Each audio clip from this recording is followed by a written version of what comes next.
I told you I hate this food. You are harassing me by making the stuff I don't like, aren't you? Your husband likes it though. Just cook something else, right now. I've had enough of how my mother-in-law yelled and screamed when she didn't like something. I'm not sure if I can take her sarcasm for the rest of my life. I was half resigned to the fact that I would have to endure my mother-in-law's bullying. But then, something happened that completely changed my life. My name is Ellen. My husband George and I have been married for 3 years now. We were living with my parents-in-laws at their house. My husband, who is often not home from work, is currently on a business trip. I used to feel uneasy not having him around, but now I am so busy that I don't miss him too much. My daily schedule is like this. I get up at the crack of dawn to cook a meal for my father-in-law, who wakes up quite early. While he's eating, I clean the house and do laundry. And when he finishes eating, I clean up the dishes right away. After finishing all the household chores, I finally push myself to get ready to take off to my part-time job. And as soon as I come home from work at 5, I make the meal. And after that, I clean the house, do laundry for the second time. And the day is finally over. Such a restless day is tiring enough. But there is one thing that makes my life even more tiring. That was my mother-in-law's bullying.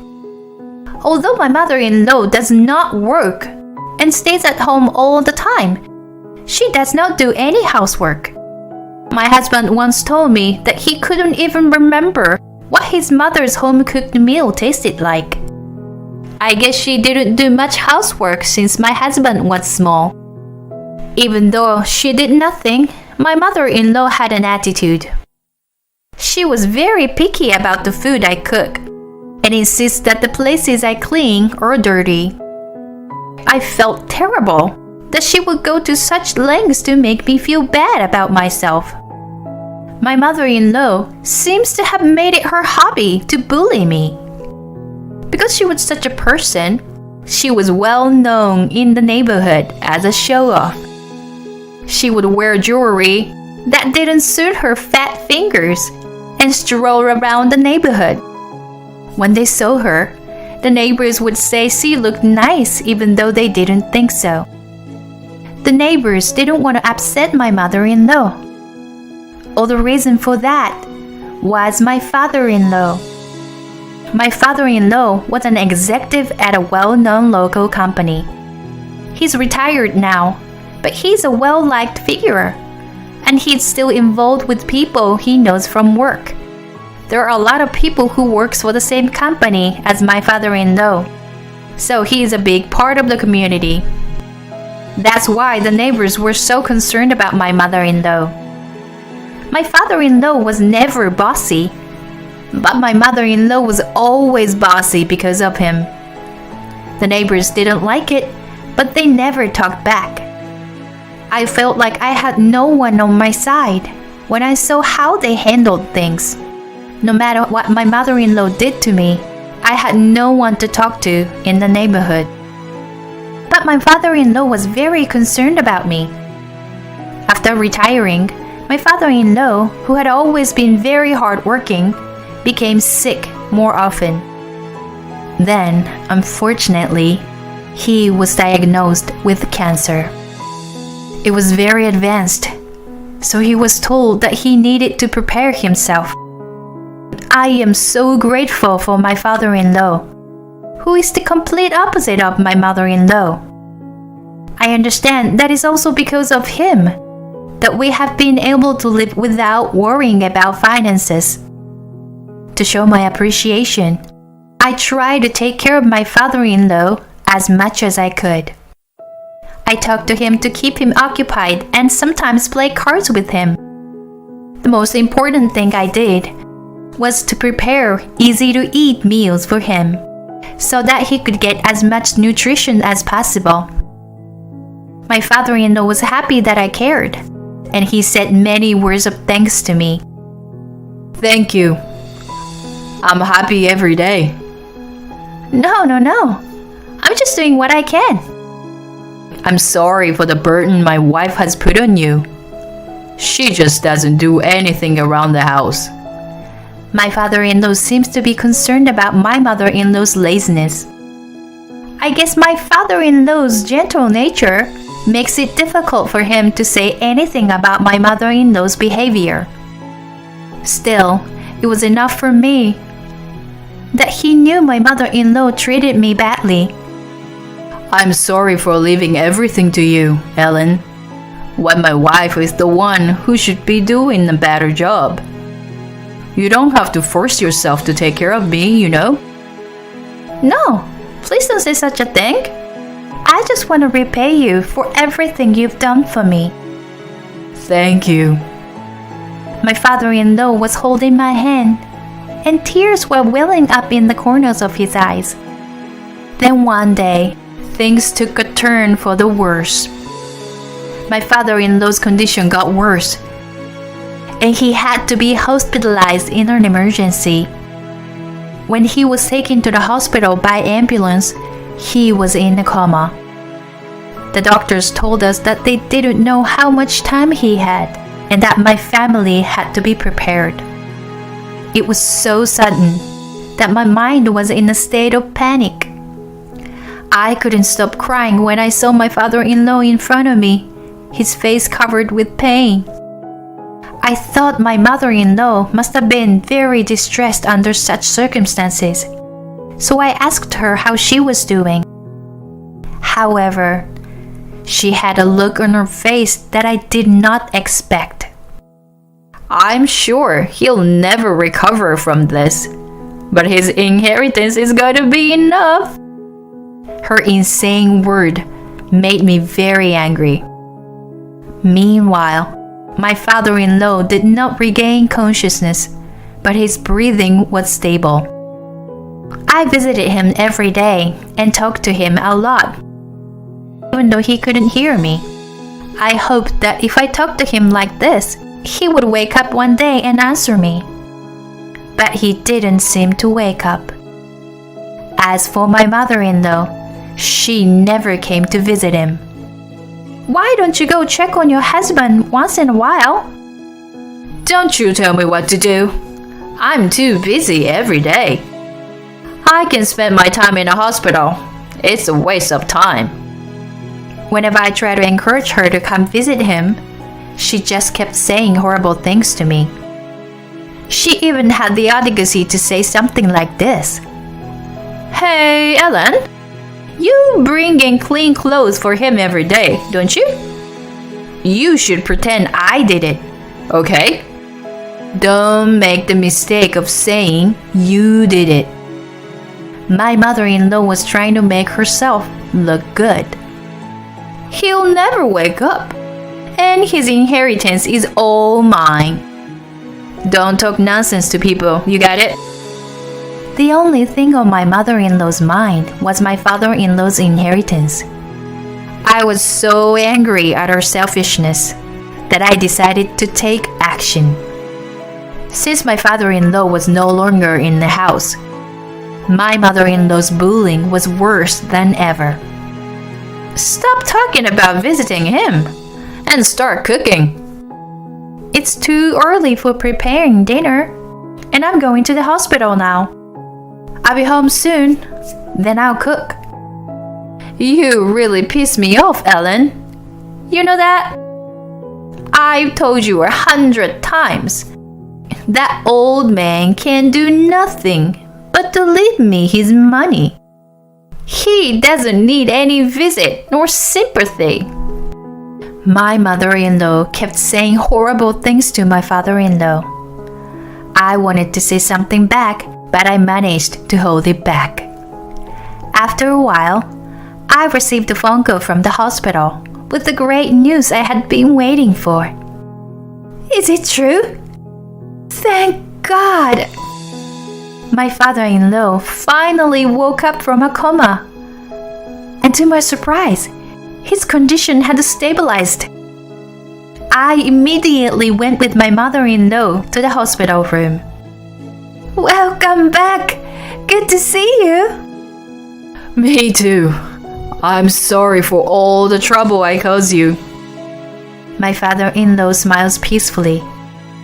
My mother-in-law acted like she was overjoyed to see my father-in-law. Honey, I took care of you every day. I see. My clothes are clean. You did all this for me? Yes, I did everything. My mother-in-law stared at me. I guess she wanted me to play along with her. I ignored her signs and let her out of my sight. I could tell by the way she looked at me that she was annoyed with me for not listening to her. And my father-in-law didn't miss it. Well, I'm gonna go now. I have some errands to do. So, please take care of the rest. Okay, Ellen? My mother-in-law was in a bad mood because I ignored her sign. She looked at my father-in-law's face for a moment and left the hospital room. Ellen, are you okay? What? What do you mean? My wife's attitude was strange, wasn't it? I thought it was you who took care of me all the time. My father-in-law saw through it all.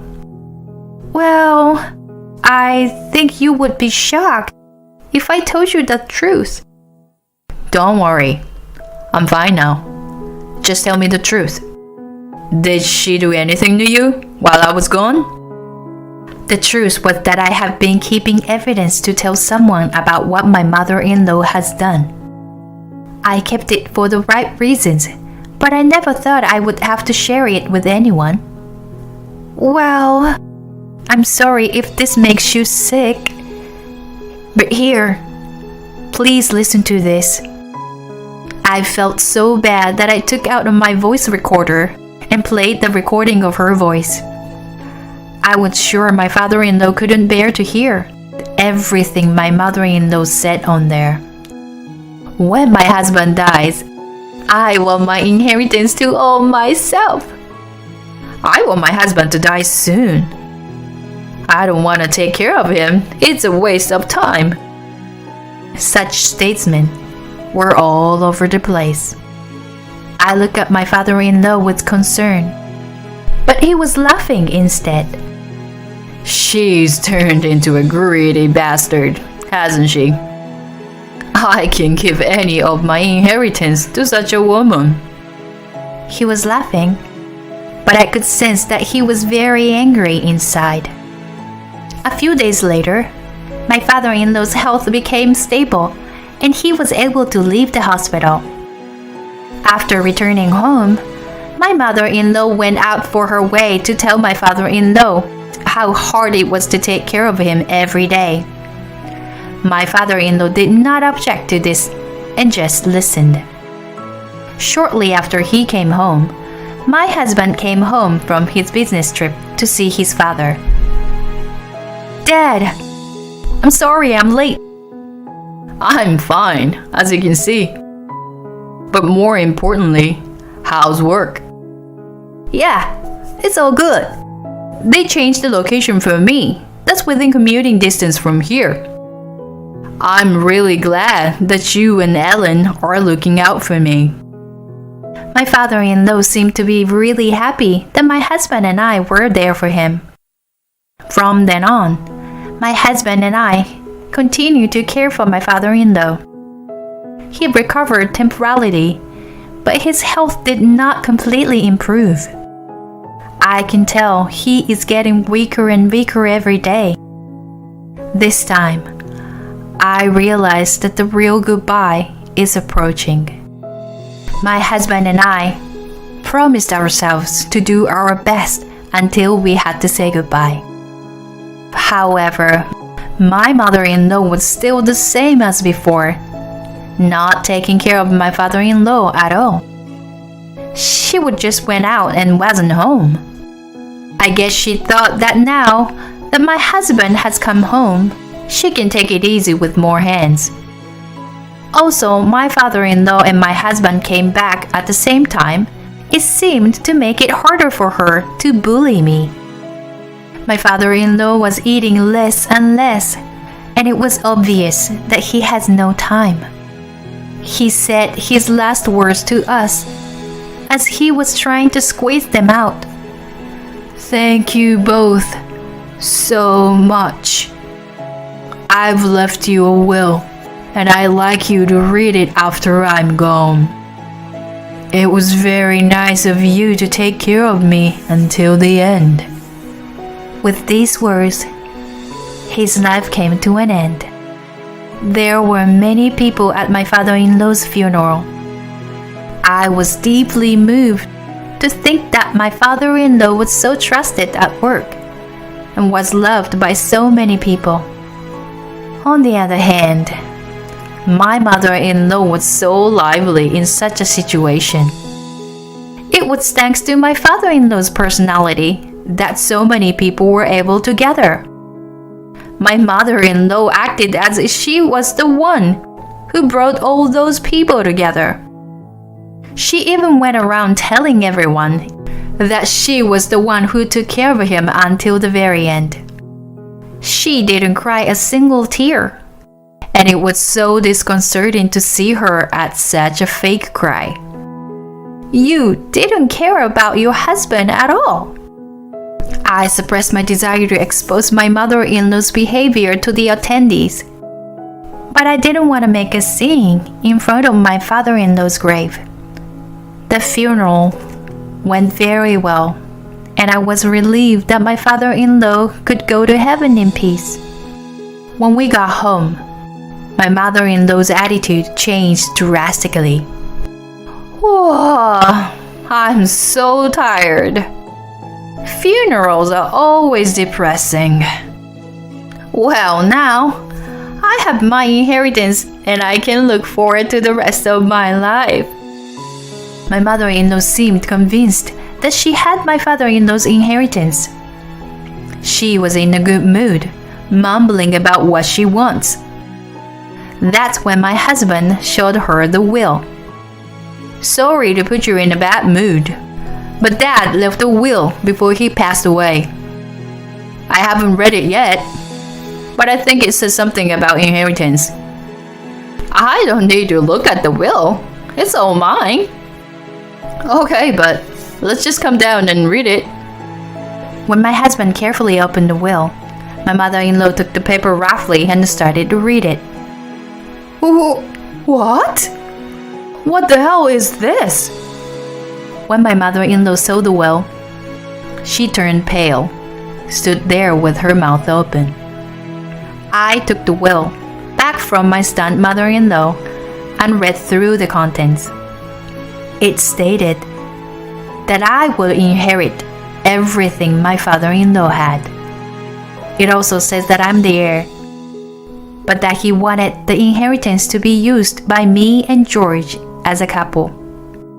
Ellen took care of Dad while I was away.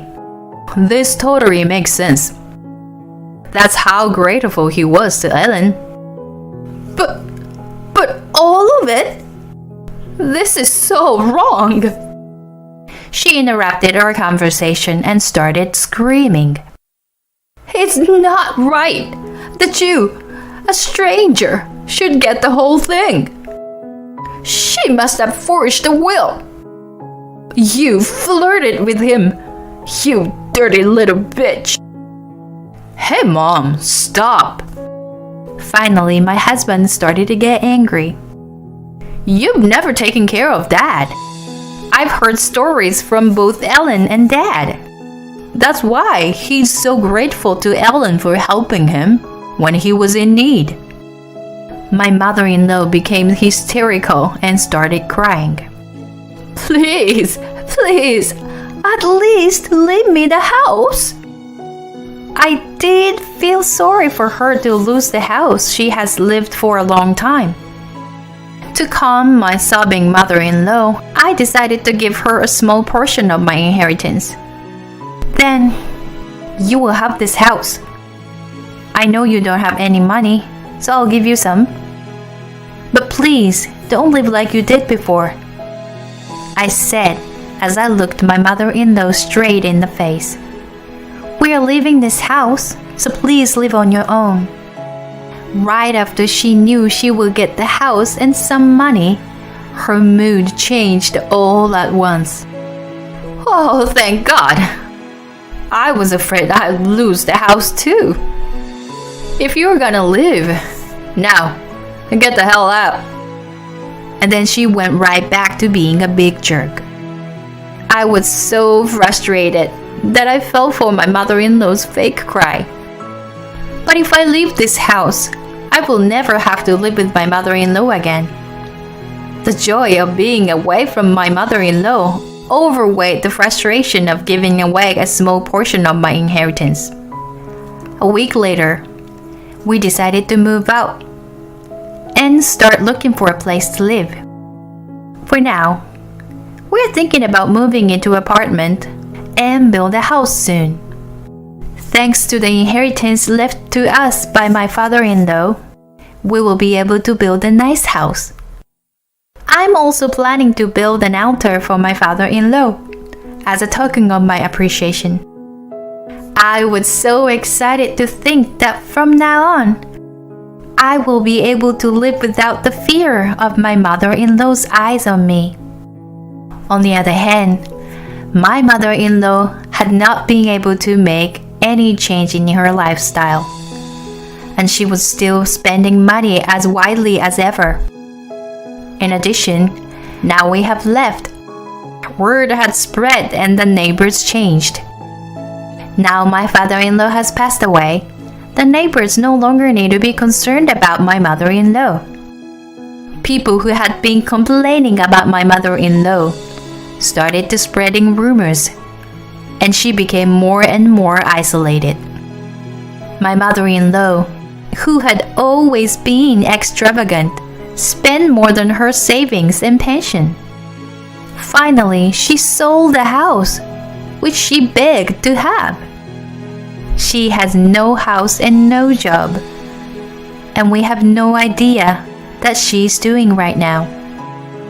She has nothing to do with me now, so I don't really care where she goes or what she does.